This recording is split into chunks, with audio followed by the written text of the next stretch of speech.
Bersama Yesus ada masa depan, bersama Yesus masa depan cemerlang. Pasti, pasti, pasti. Saudaraku yang saya kasih di dalam Tuhan, keajaiban demi keajaiban, mujizat demi mujizat, bahkan di dalam Yesus penuh mujizat.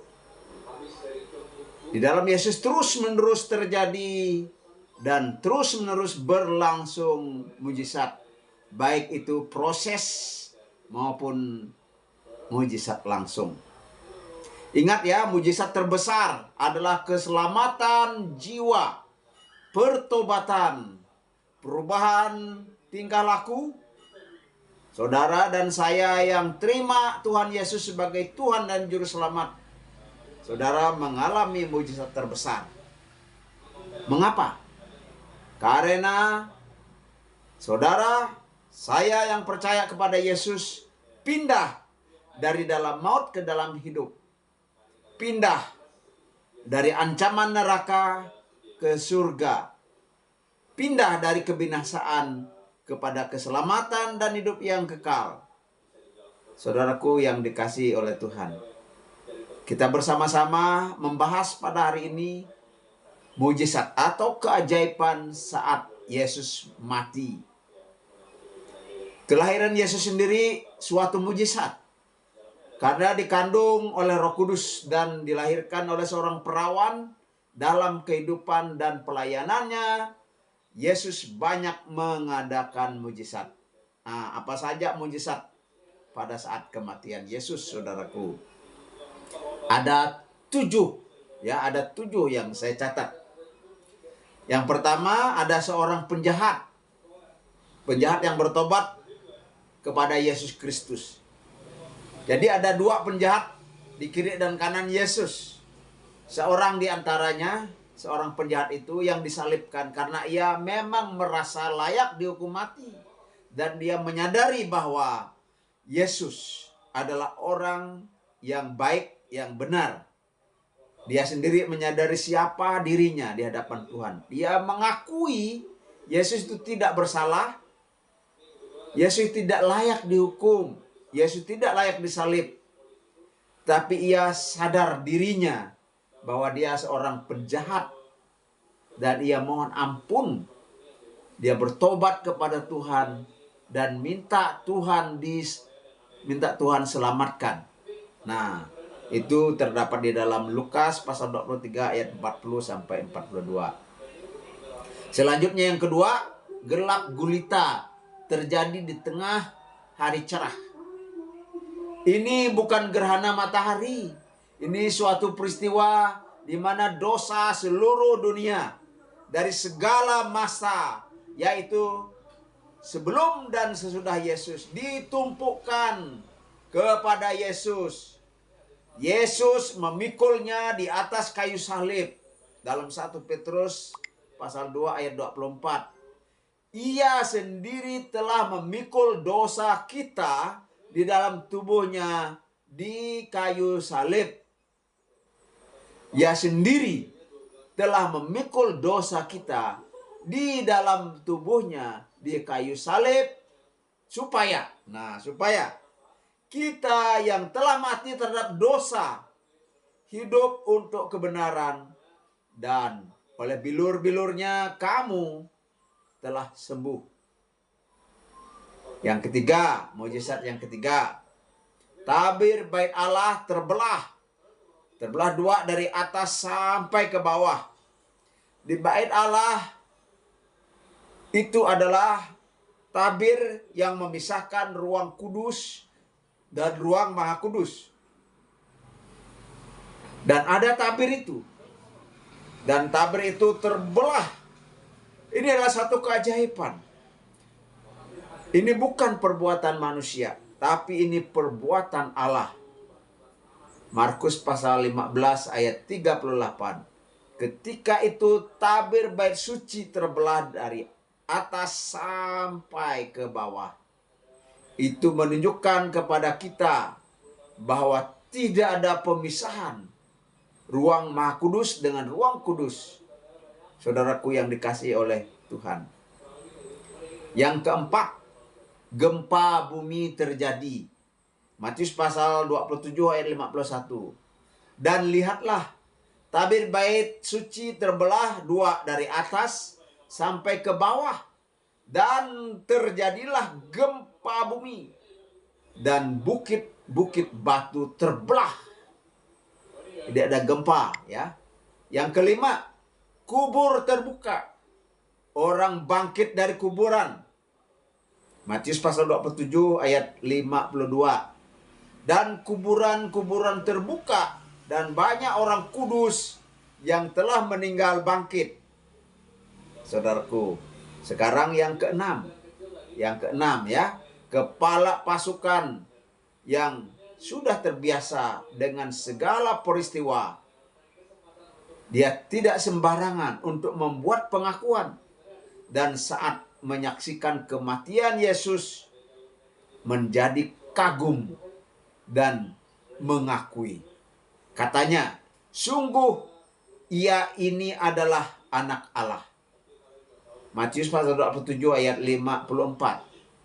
Kepala pasukan dan prajurit-prajuritnya yang menjaga Yesus menjadi sangat takut ketika mereka menyaksikan gempa bumi dan apa yang telah terjadi, lalu berkata, sungguh ia ini adalah anak Allah.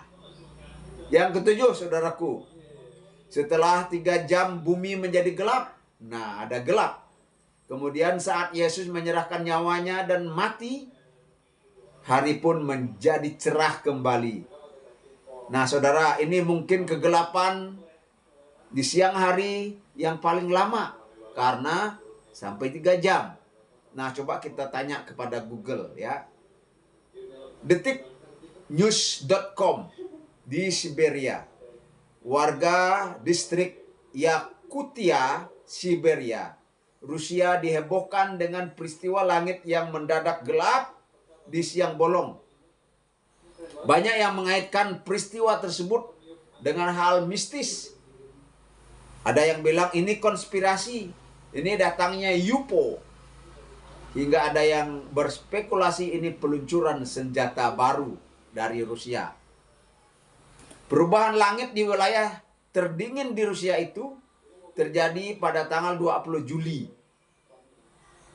20 Juli tahun 2018. Itu sekitar pukul 11.30.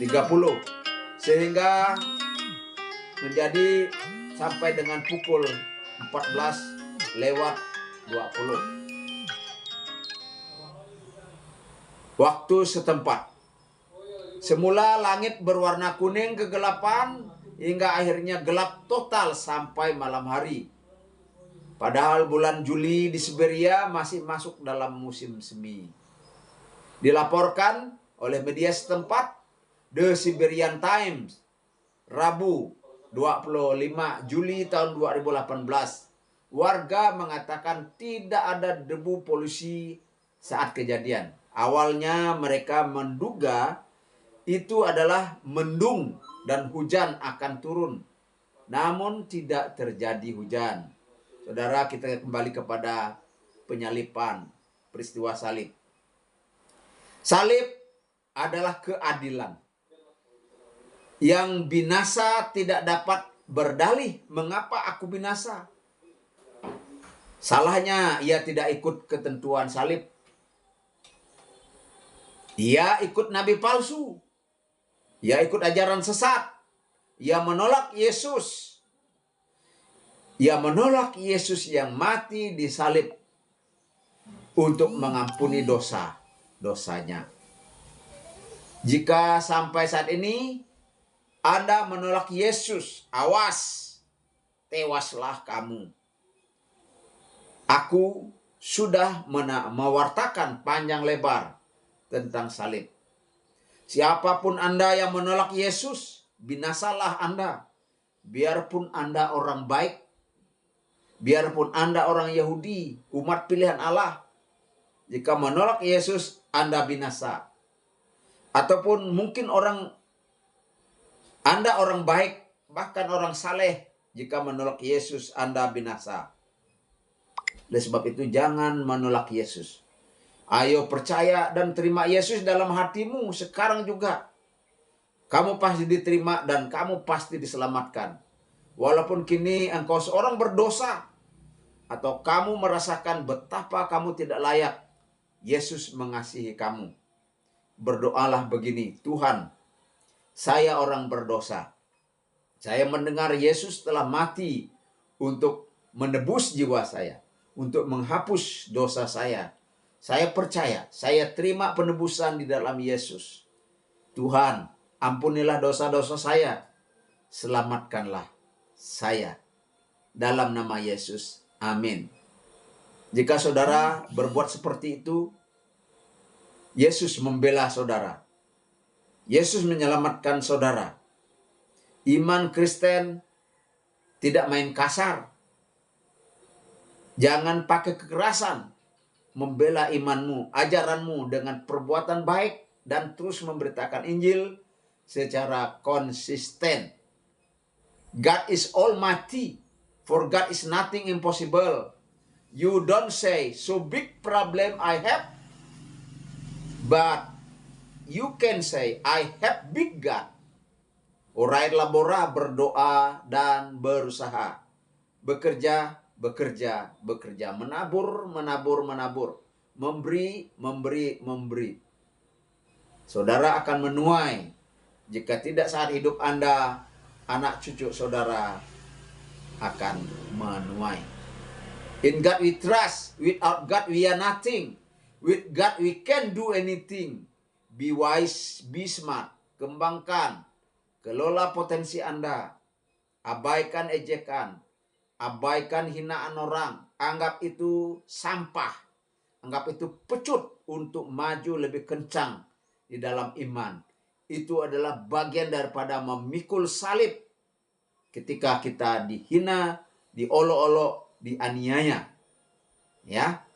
Jika kita memiliki Tuhan, kita memiliki segala-galanya. Kita memiliki yang Tuhan sediakan bagi kita. Tapi jika kita tidak memiliki Tuhan, kita bangkrut. Bangkrut. Jika kita memiliki segala sesuatu tanpa Tuhan, kita bangkrut. Bersama Yesus ada masa depan. Bersama Yesus masa depan cemerlang. Pasti, pasti, pasti. Haleluya.